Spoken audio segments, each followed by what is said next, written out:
안녕하세요. 도잇 코틀린 프로그래밍 책의 기본 익히기에 해당하는 첫째 마당이 끝났습니다. 아쉽게도 무료 강의 공개는 첫째 마당까지만 하고요. 둘째부터 넷째 마당까지는 유데미나 제 웹사이트에서 유료 강의를 업데이트하면서 진행하게 됩니다. 둘째 마당은 주로 코틀린 객체지향 프로그래밍에 대해서 이야기를 하고, 셋째 마당은 코틀린의 표준 라이브러리를 활용하는 시간입니다. 마지막 마당은 코틀린을 통해서 안드로이드 개발에 적용하는 방법에 대해서 전반적으로 다루게 됩니다. 유료 강의도 많은 관심 바라고요. 링크는 아래를 한번 보시면 되겠습니다. 무료 강의를 위해서는 유튜브 구독하시는 분들을 위해서 오리의 프로그래밍 TV라는 코너를 계속 만들려고 합니다. 코틀린을 비롯해서 여러가지 프로그래밍 분야의 팁들을 알려드리려고 하는데, 이 코너는 계속 무료로 진행을 할 것입니다. 많은 관심 바라고요. 새로운 코너에서 뵙겠습니다.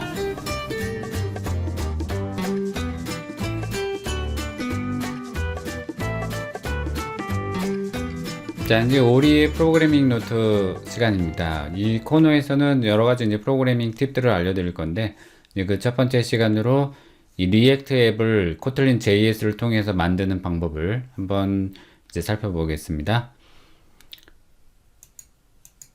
먼저 슬라이드를 보시면 준비될 상황은 우리가 쉘에서 몇 가지 npm 명령을 내릴 거기 때문에 파워쉘 안에서 할 겁니다. 파워쉘이 없어도 git bat이라는 게 있으면 요 안에서 할 수도 있습니다.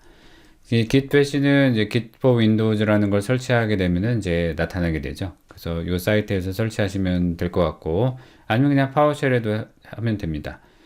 git bat에는 약간 프로그레스 바가 나타나지 않는 버그 때문에 저는 파워쉘을 쓰도록 하겠습니다.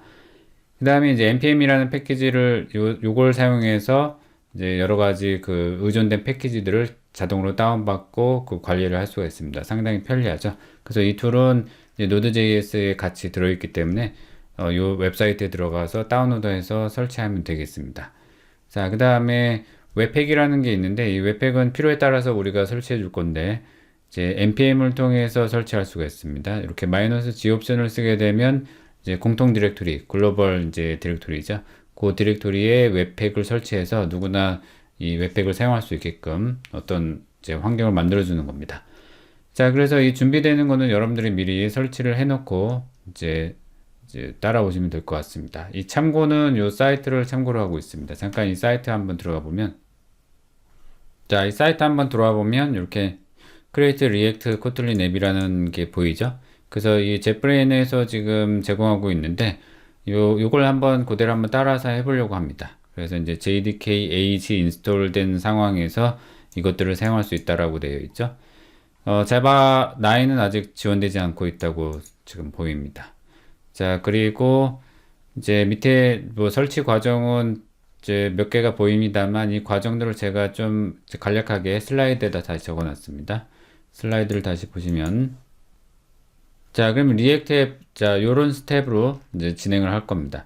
먼저 제일 처음에 npm을 이용해서, 자, 요걸 설치를 먼저 하고, 요 패키지를 설치하게 되면 글로벌이죠. 그래서 리액트에 관련된 코틀린 앱을 만들 수 있는 기본 뼈대를 만들어 줍니다. 그래서 npx, 바로 이 명령을 사용할 건데, 이때 npx라는 걸 사용하고 있네요. 그래서 요거의 확장입니다. 그래서 이 create react kotlin 앱 요걸 통해서 my 앱이라는 기본적인 헬로 월드 프로젝트죠. 이걸 만들고, 이 안에서 npm 스타트를 하게 되면은 개발 서버가 돌면서 브라우저가 열려서 뭔가 그 결과물을 볼 수가 있습니다. 이때 익스텐션 에러가 나게 되면은 그 중간에 npm install core.js를 하셔야 됩니다. 예, 익스텐션 에러가 날 경우에. 자, 그래서 이 순서대로 한번 진행을 해 보겠습니다. 자, 그럼 윈도우 S를 누르고 파워쉘이라고 쳐봅니다. 자, 그러면 윈도우즈 파워쉘이 나오죠.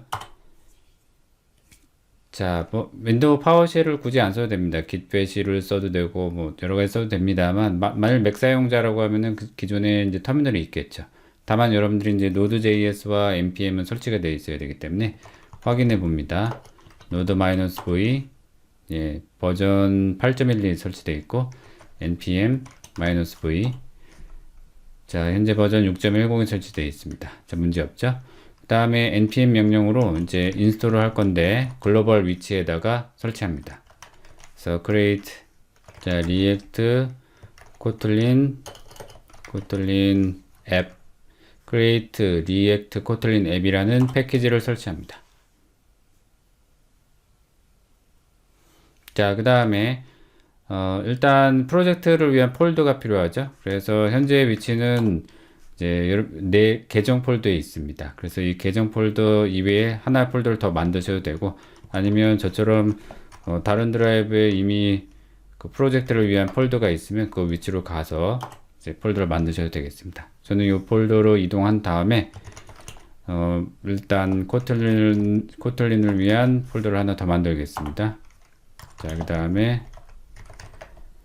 코틀린 JS로 다시 이동해서 자, 요 안에서 이제 명령을 내리겠습니다.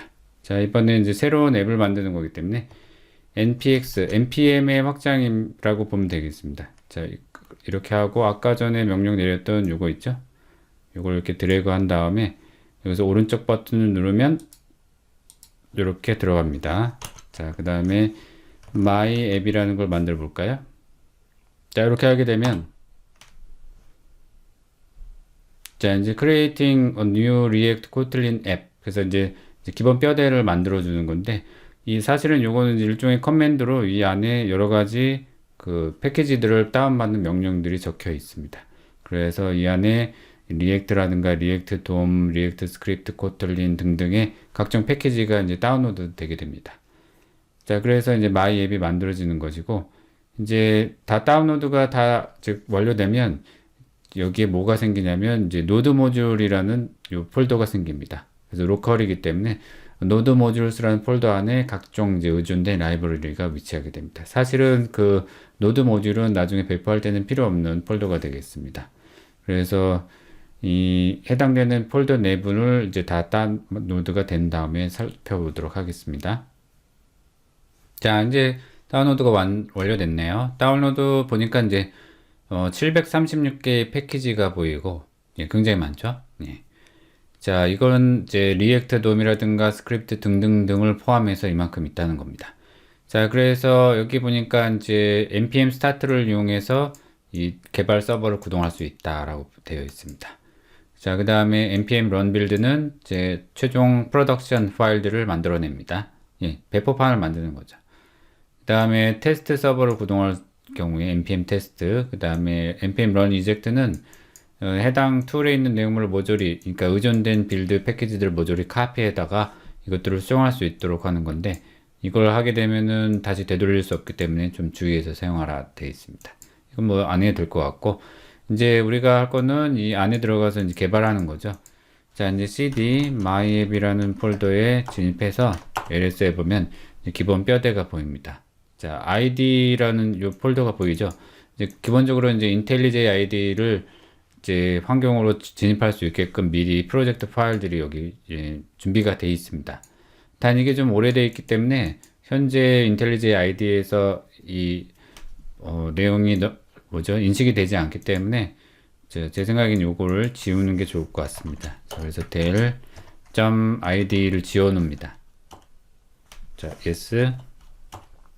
만일 이제 리눅스 사용자인 경우에는 rm-rf라는 명령으로 지울 수 있습니다. 동일하게. 이건 윈도우 지우는 명령이죠. 자, 그 다음에 노드 모듈 폴더가 보이고, 퍼블릭 소스에는 이제 관련 헬로 월드 파일들이 보일 겁니다.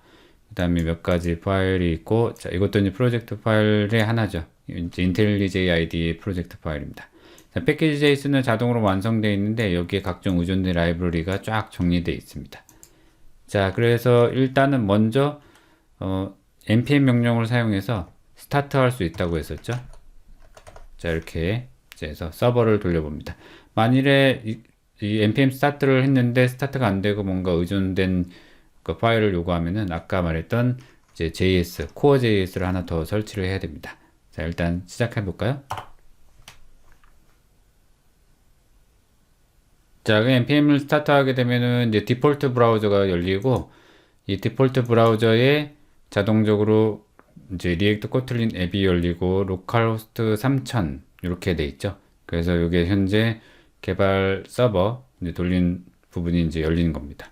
다음에 여기 문자열이 보이고 여기에 이미지가 지금 빙글빙글 돌고 있고, 지금 여기 있는 게 어떤 게 구동이 된 거냐면 앱의 app.kt라는 파일을 통해서 이게 이제 사용이 되고 있는 거죠.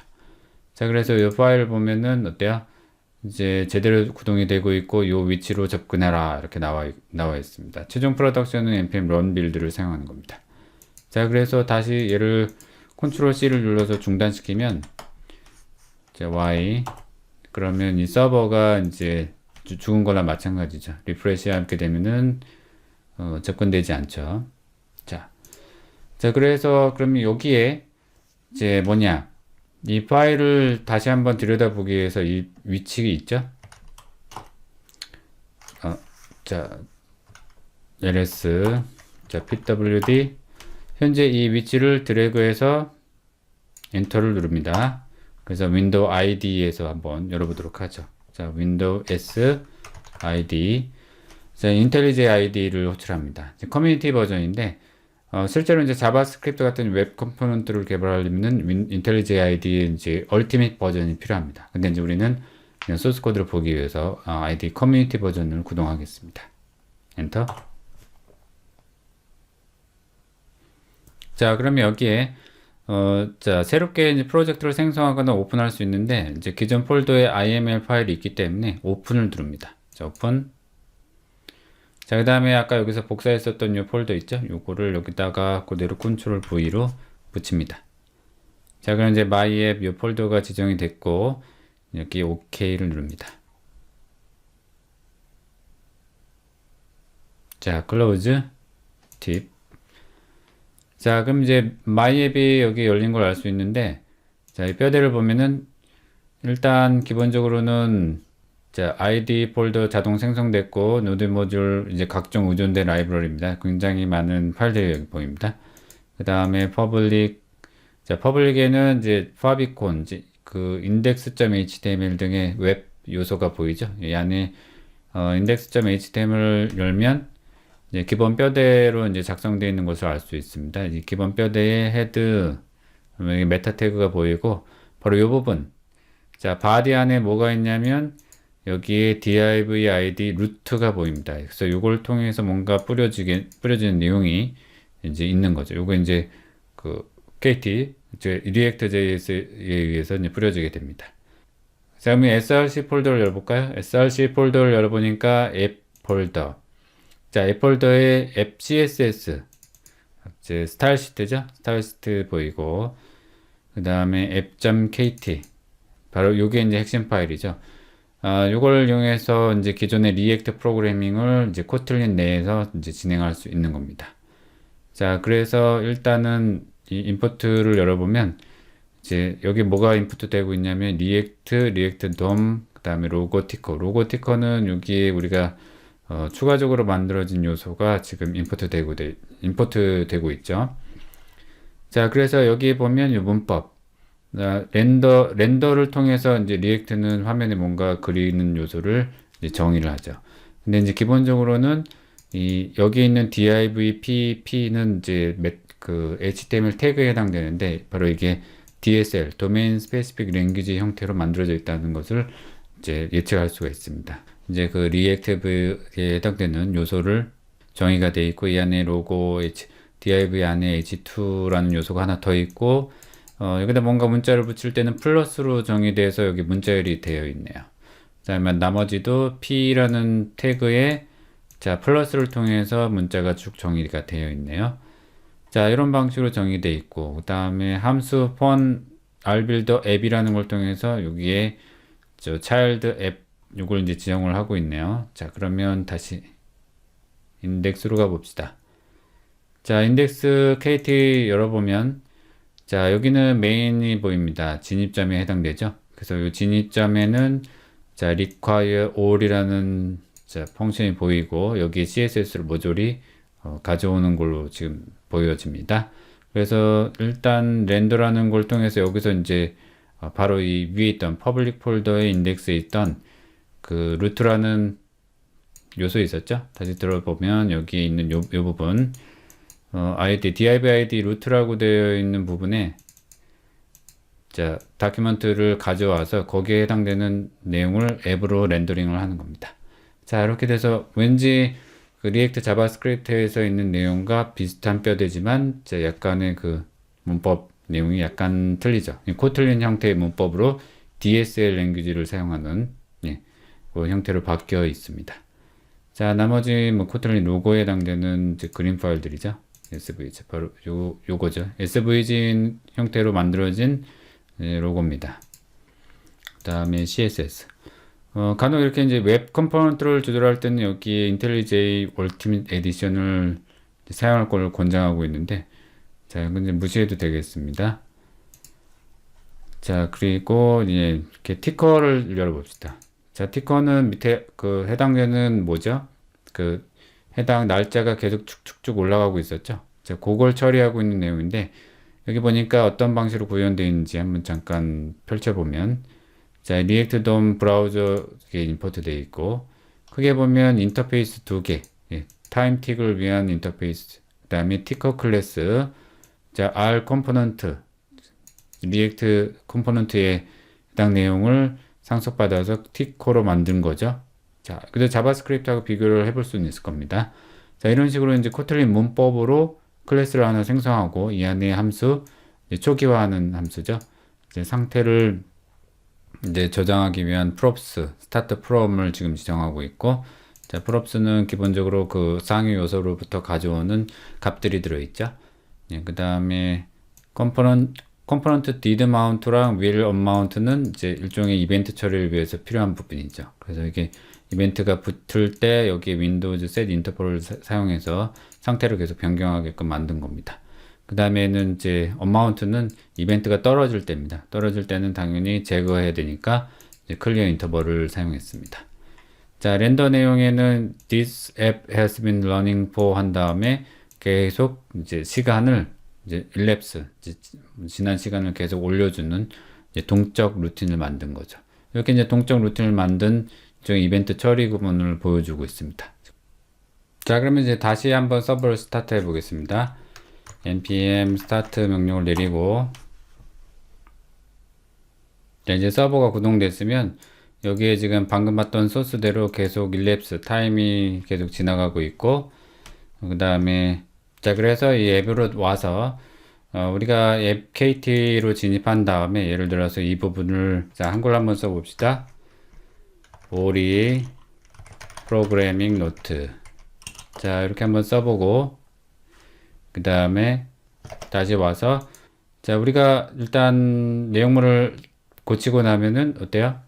바뀌죠? 자동으로 이렇게. 그래서 바로 여기서 인식이 되기 때문에 리프레시를 누를 필요도 없었네요. 여러분들이 수정한 코드를 이제 내용물을 이제 바로바로 확인할 수가 있습니다. 자, 그 다음에 이제 컨트롤 C. 자, 그럼 해당 이 패키지는 사실 이 내부의 노드 모듈스 안에서 이제 열려서 이 내용물에 대한 것이 이제 구동된 거기 때문에 이걸 나중에 배포하려면은 이제 그대로 배포하진 않겠죠. 그래서 여기에서 이제 웹팩에 의해서 이제 압축돼서 특정 배포판의 패키지 파일들이 만들어져야 되는데, 그걸 만들기 위해서는 이제 npm run build 명령을 사용하게 됩니다. 자, 이렇게 명령을 내려봅시다. 당연히 프로덕션 빌드를 하게 되죠. 내용물을 만들고 있습니다. 일단 만들어지는 데는 문제가 없었습니다. 그래서 이 static main의 CSS와 JS가 최종 압축돼서 만들어지게 됩니다. 자, 그래서 번들링 됐다고 합니다. 이것을 웹팩에 의해서 이제 번들링 된 거죠. 자, 그러면 이제 만들어진 파일들이 여기 존재하고 gzip으로 이제 만일 압축이 된다면 좀 더 적어지겠죠. 자, 그래서 이걸 홈페이지 이런 이름으로 여기에 서브를 할 수 있다. 이렇게 npm 명령을 통해서 이제 내보낼 디플로이 이제 배포를 할 수가 있게 되는데, 그래서 이런 식으로 이제 파일들을 만들어낼 수가 있습니다. 그래서 만들어진 파일을 보시면, 자, 여기에 빌드라는 폴더가 하나 더 만들어져 있죠. 그래서 일단 IntelliJ ID의 빌드 폴더로 와 보시면 static이라는 이 폴더 내부에 자, CSS와 JS가 그 웹팩에 의해서 번들링 된 모습을 보여주고 있습니다. 그래서 이제 해당 내용물을 보면은 우리가 읽기 아주 어렵지만 이제 웹상에서는 이 최적화된 소스로 가게 되는 거죠. 여기 이제 각종 변수명들도 최적화돼서 이제 다 단축이 됐습니다. 자, 그래서 이 파일 자체가 이제 사용이 되는 거죠. 웹에서. 예. 그래서 이런 파일 형태로 이제 요 두 개의 CSS, JS가 만들어져 있고, 그 다음에 필요한 리소스는 미디어에, 그 다음에 인덱스 파일은 이제 이런 방식으로 예, 또 압축이 돼서 한 줄에 들어가게 됐습니다. 자, 이렇게 해서 이제 간단히 코틀린 이제 JS를 통해서 만들어지는 이제 마이앱이라는 이제 리액트 앱을 간단히 생성해 봤습니다. 자, 그럼 정리해 보면은 이제 만일에 여러분들이 하다가 뭔가 문제가 생길 수 있습니다. 그래서 npm에 관련된 예를 캐시가 이제 오류가 날 경우에는 캐시를 제거하거나, 그 다음에 가끔 이제 생성 시 아웃 오브 메모리가 있을 수 있습니다. 그럴 경우에는 주로 이제 배쉬 쉘을 사용할 때 거기에 환경 변수를 넣을 때는 엑스포트 명령을 사용하죠. 배쉬 쉘 맥 사용자인 경우도 마찬가지입니다. 그래서 이제 자바 opt의 옵션이죠. 그 옵션에 이제 최대 메모리를 좀 늘려줍니다. 자, 이게 최소 메모리고 최대 메모리 1기가까지 늘어날 수 있게 늘려주면 이제 아웃 오브 메모리 관련된 문제를 해결할 수 있습니다. 그 다음에 이제 필요에 따라서 이제 개발할 때 코틀린 코어 루틴이 필요한 경우가 있을 수 있기 때문에 이런 경우에는 코어 루틴 코어를 추가 설치하거나 뭐 라우트 돔 필요한 경우에 추가 설치해서 이 두 가지 패키지를 예, 추가한 다음에 이제 프로그래밍 할 수가 있을 것 같습니다. 자, 그리고 만일에 이제 우리가 만든 거는 크리에이트 리액트 그 코틀린 앱이었죠. 근데 만일에 그냥 요런 툴이 들어있다고 하면은 요 툴로도 만들 수가 있습니다, 사실. 그래서 요 툴이 들어있을 경우에 똑같은 이름을 하고 이 뒤에 스크립트 버전을 리액트 스크립트 코틀린이라고만 명시하면 이제 똑같은 형태로 만들 수가 있습니다. 이렇게 만들 수 있죠. 그리고 서버 구동에서는 3000번으로 로컬 호스트로 이제 구동이 됐다는 거, 그 다음에 이제 프로덕션으로 만들 때는 npm run build, 그 다음에 생성된 프로젝트는 인텔리지 IDE로 열 수 있었습니다. 근데 다만 이제 열 때 기존에 만들어진 게 약간 오래된 버전이기 때문에 이 점으로 시작하는 ID라는 폴더 있었죠. 요거를 삭제한 다음에 다시 오는 것이 좋습니다. 그래야 제대로 인식을 합니다. 그 다음에 이제 자바스크립트 디버깅 할 때는 인텔리지 커뮤니티 버전에서는 되지 않습니다. 그래서 이제 상용 버전인 얼티밋 버전 2017.3 버전 이후부터 이제 사용할 수 있습니다. 자바스크립트로 개발하는 경우에는 무료 에디터인 VS 코드 같은 걸 써도 됩니다. VS 코드의 익스텐션으로 이제 코틀린을 추가한 다음에 이제 사용할 수 있습니다. 자, 물론 이제 자세한 이제 코틀린 JS의 완벽한 어떤 그 내용을 지원하고 있지는 않지만 그래도 이제 쓸만한 에디터 중에 하나죠. 자, 그 다음에 이제 참고적으로 볼 거는 우리가 이제 볼 수 있는 이 앱 JS는 사실 자바스크립트죠. 근데 이것이 앱 KT로 만들어져서 이제 코틀린 문법으로서 만들어진다는 거죠. 그래서 어쨌든 이 앱 JS에 있던 내용이 이제 자바스크립트 문법이기 때문에 이 컴포넌트로부터 이제 만들어지는 앱이라는 클래스에 이 내용물을 가리키고 있는데 이 렌더의 함수에 보면은 이렇게 이걸 뭐라고 하냐면은 또 JSX라고 하죠. 자바스크립트 익스텐션이라고 해서 이런 이제 태그 문법상으로 만들어지는 내용을 가지고 있고 각각 이제 스테이트나 뭐 프롭스 같은 내용들을 전달하게 되는데 이런 변수들을 이렇게 중괄호를 통해서 이제 사용을 하고 있습니다. 그래서 이걸 그대로 이제 앱에서 사용할 경우에는 이제 이게 뭐라고 하죠? 이런 것들을 DSL이라고 하죠. 도메인 스페시픽 랭귀지를 사용해서 정의됐기 때문에 좀 더 빠르게 작성할 수도 있고 좀 더 우리 눈에 보이기 좀 편한 형태로 되어 있습니다. 이렇게 해서 이제 스테이트 닷 표기법으로 해당 변수들을 또 처리하고 있죠. 자, 그래서 뭐 이 정도로 이제 마무리하고 이제 자세한 이제 프로그래밍 개발 방법은 이제 차차 또 다른 팁으로서 알려드리도록 하겠습니다.